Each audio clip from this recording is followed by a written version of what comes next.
For a game focused so much on rebelling against integration, the influences and genres pulled together in V1 Interactive's Disintegration are interesting to note.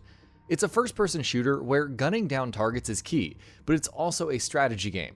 Directing units and taking up positions is important, but so is managing unit cooldowns and staggering foes.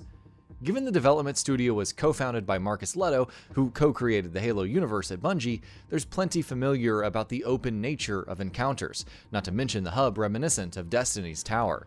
If you look past its blemishes, Disintegration's special brand of action can be enjoyable at times.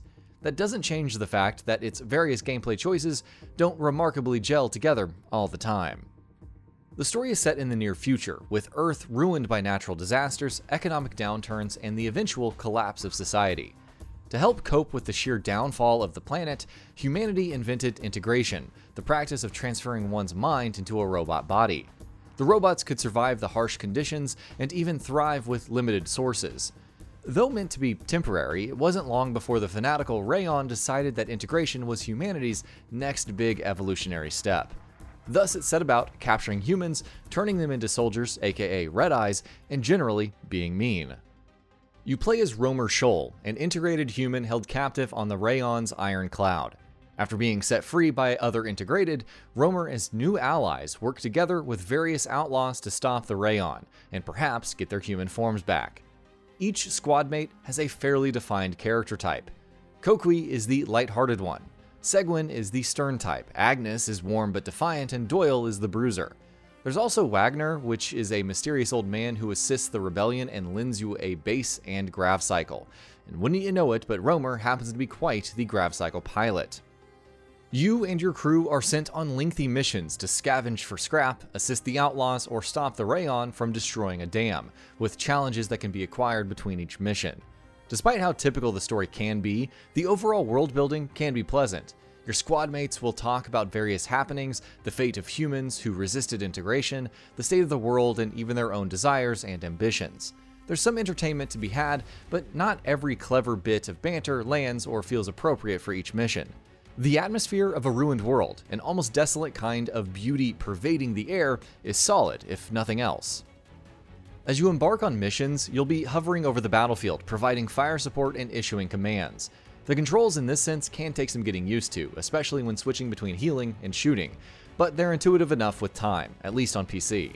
Your crewmates have their own AI, but will still require some direction when things get hectic. Which abilities to use, targets to focus on, and when to fall back are all up to you. Each crewmate has their own unique class, so soldiers like Agnes and Kokui are good for stunning foes with their concussive grenades, while Doyle can launch a destructive salvo of missiles. Combining abilities like Seguin's slowing field with Doyle's mortar strike can lead to devastating results. However, extensive cooldowns for some of the crazier abilities means you'll be using concussive grenades to stagger enemies and then taking them down with gunfire more often than not. This can become repetitive, especially when every mission boils down to rushing to the next objective and taking down squads of foes again and again, with some waiting in a protective field, as is in the case in one mission. Enemies on the ground doing their best to avoid your flanks and reinforcements swarming from different directions keep things tense, especially when snipers and heavy rhino units come into play. However, the AI for both allies and enemies can be a little uneven. On the one hand, your units will follow closely, take cover and execute commands with little hindrance. On the other, they'll run outside healing fields to pursue enemies, while damaged or ignored foes are right up in their literal grills.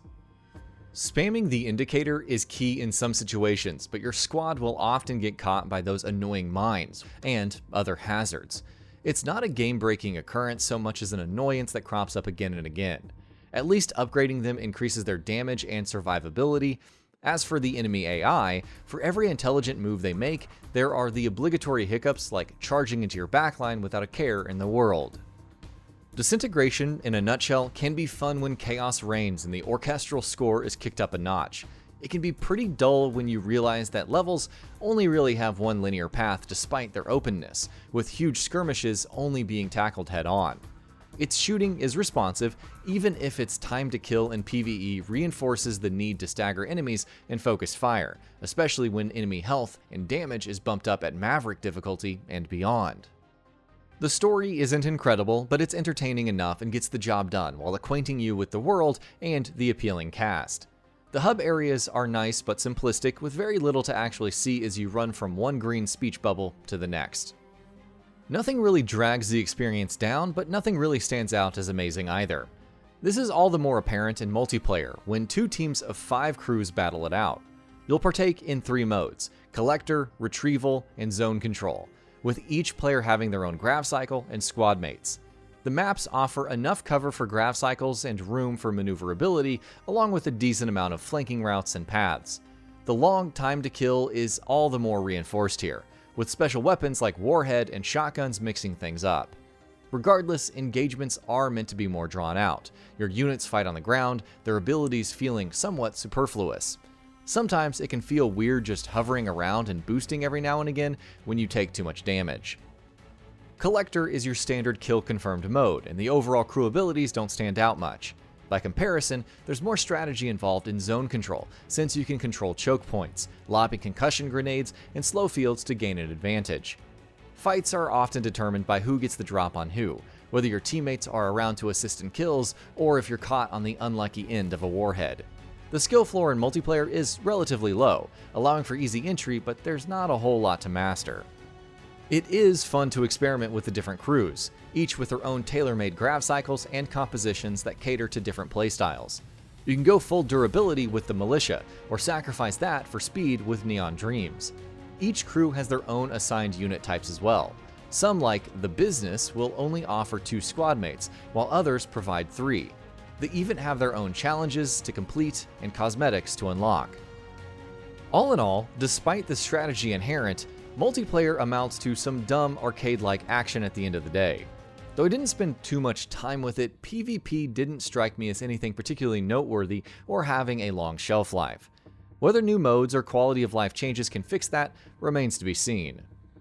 Even if Disintegration isn't the most graphically intense title out there, it does have a nice aesthetic to it, even if its influences are almost too obvious, especially in the level design.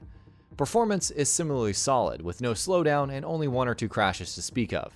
Despite how much the signature Halo theme is evoked in the soundtrack, I still got a kick out of Disintegration's music. At the end of the day, Disintegration feels like it could have done more. The gameplay isn't mind-blowing, but it's fun enough that you can play through the campaign without many hang-ups. More polish for the AI, tighter pacing for the story, and more varied mission objectives would definitely help its cause. But there just isn't much to this tactical strategy meets sci-fi FPS style of gameplay, leading to an enjoyable but quickly forgettable experience.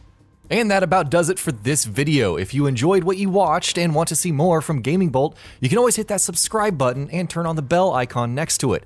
That way you will never miss any of our videos.